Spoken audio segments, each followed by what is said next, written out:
June the 5th.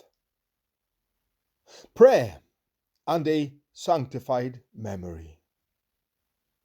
Blessed be the Lord, for he has wondrously shown his steadfast love to me, when I was beset as in a besieged city. Psalm 31 verse 21. As we read the Psalms, we learn how to behave in the prayer relationship. The psalmists waited on God. They didn't lose hope and confidence altogether, supposing that God had forgotten them.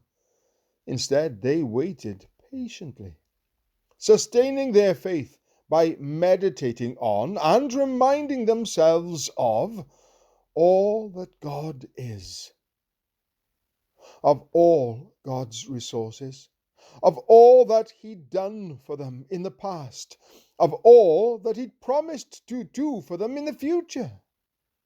Often they told God to remember what He had done for them, and in doing so, they recalled these things themselves and took confidence from their memories of what had happened. As someone has said, faith must make use of experiences and read them over to God out of the register of a sanctified memory.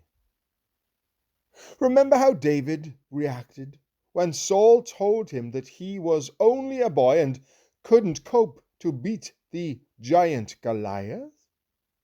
He reminded himself and told Saul of how a lion and bear had come to attack his flock, and God had delivered him from them both.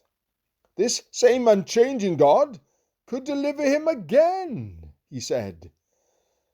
When we are downhearted, we need to call to mind what we know of God and have experienced of God in order to give ourselves new energy and hope.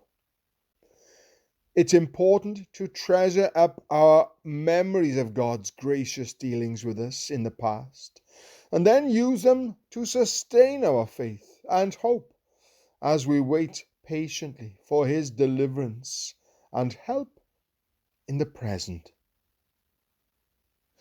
Do I need to start keeping a spiritual journal, writing down what God says to me and does for me, so that I can sustain my faith or another's in time of trouble? Lord, I remember with gratitude